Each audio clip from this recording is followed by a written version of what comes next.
فوج کے سربراہ جنرل منوج پانڈے نے کہا ہے کہ بھارت کی فوج درآمد پر کم سے کم انحصار کرنے اور خود کفیل بننے پر توجہ مرکوز کر رہی ہے، اور انہوں نے یہ بات نئی دلی میں چانکیہ دفاعی مذاکرات شروع ہونے کے موقع پر اظہار خیال کرتے ہوئے کہی۔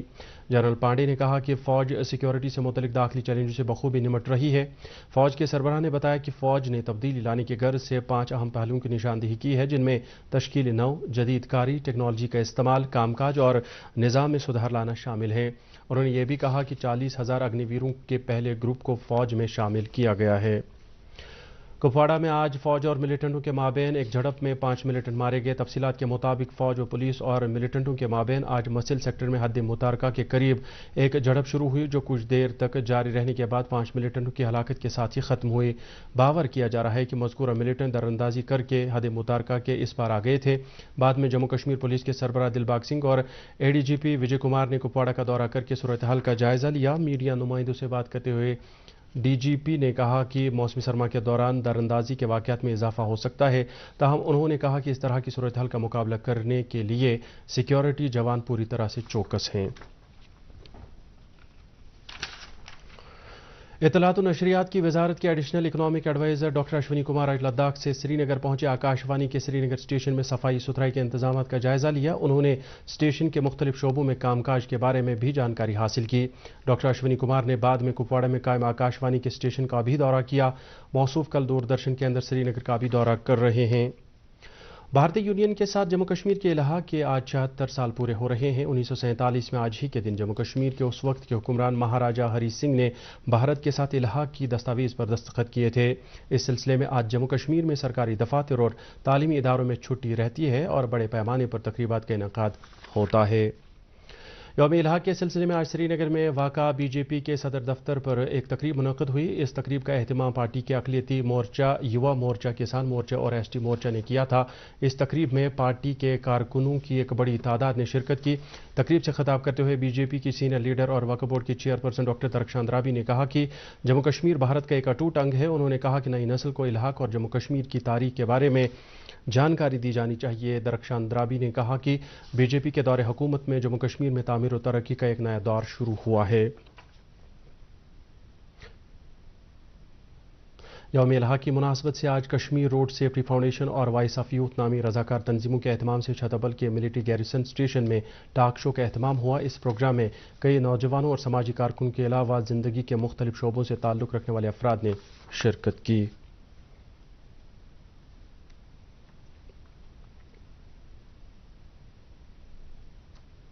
ڈویژنل کمشنر کشمیر وجے کمار ودھوری نے آج صوبے کے تمام اضلاع کے ڈپٹی کمشنروں اور مختلف محکموں کے سربراہوں کی ایک میٹنگ میں یو ٹی فاؤنڈیشن ڈے منانے کے لیے تیاریوں کا جائزہ لیا۔ اس سلسلے میں انہوں نے تمام افسروں کو انتظامات مکمل کرنے کی ہدایت دی۔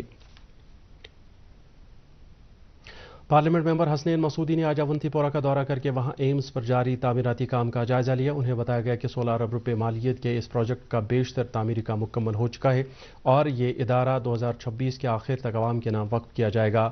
یہ بات قابل ذکر ہے کہ ایمز اونتی پورہ 750 بستروں پر مشتمل ہوگا اور اس کے میڈیکل کالج میں 100 نشستیں دستیاب ہوں گی۔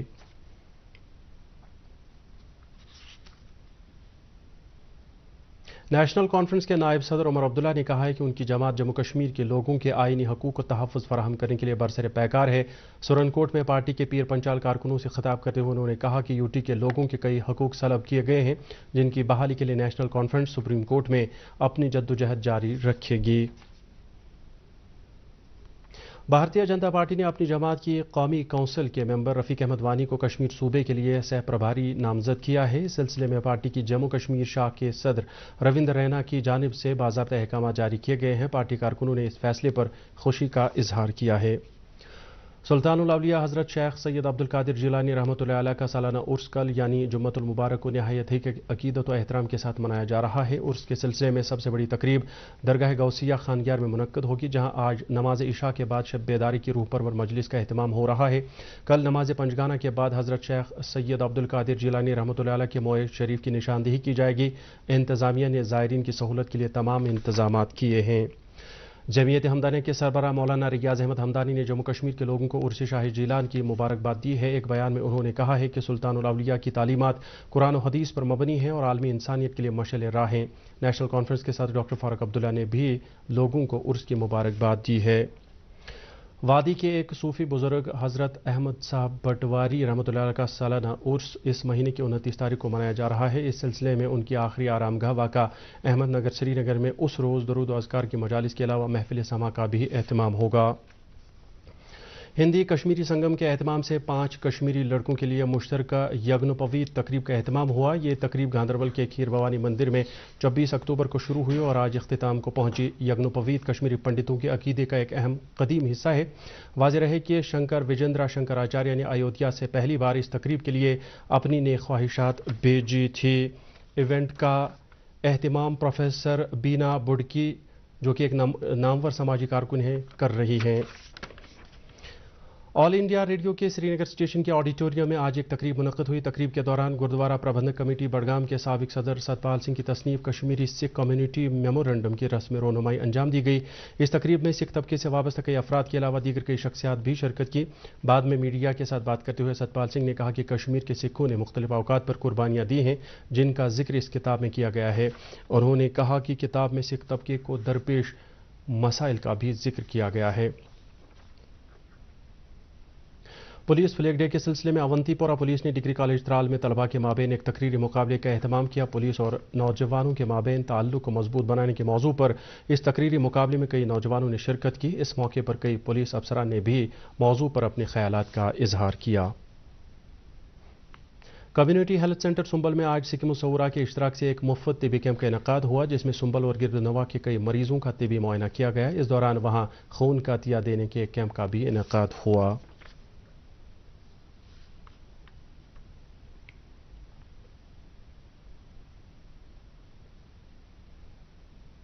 راشٹریہ لوک جن شکتی پارٹی کے اہتمام سے آج اننت ناگ میں منشیات مخالف ریلی نکالی گئی۔ پارٹی لیڈر سنجے سراف کی قیادت میں نکالی گئی اس ریلی میں ضلع کے کئی شہریوں اور طالب علموں نے شرکت کی۔ سنجے سراف نے کہا کہ صوبے کے تمام اضلاع میں اس قسم کی ریلیوں کا اہتمام کیا جائے گا۔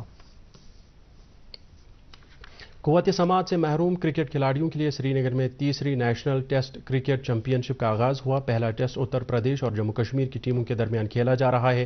میچ کے پہلے روز اتر پردیش نے پہلی اننگ میں 112 رن بنائے جبکہ جموں کشمیر کی ٹیم نے بعد میں بیٹنگ کرتے ہوئے 6 وکٹوں کے نقصان پر 192 رن بنائے تھے۔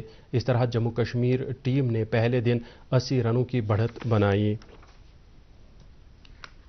محکمہ موسمیات کی پیشگوئی کے مطابق جموں کشمیر میں اگلے 24 گھنٹوں کے دوران موسم عام طور پر خشک رہنے کا امکان ہے۔ سری نگر میں آج دن کا زیادہ سے زیادہ درجہ حرارت 22.2 ڈگری سیلسیس جبکہ کل رات کا کم سے کم درجہ حرارت 3.7 ڈگری سیلسیس ریکارڈ کیا گیا۔ جموں میں آج دن کا زیادہ سے زیادہ درجہ حرارت 30 ڈگری سیلسیس جبکہ کل رات کا کم سے کم درجہ حرارت 14.3 ڈگری سیلسیس ریکارڈ کیا گیا۔ اس کے ساتھ ہی اردو خبروں کا یہ بلیٹن ختم ہوا۔ چاہتا ہے مزید خبروں کی تفصیل جاننے کے لیے آپ ہمارے ٹویٹر ہینڈل اور فیس بک پیج @DD News سری نگر فالو کر سکتے ہیں۔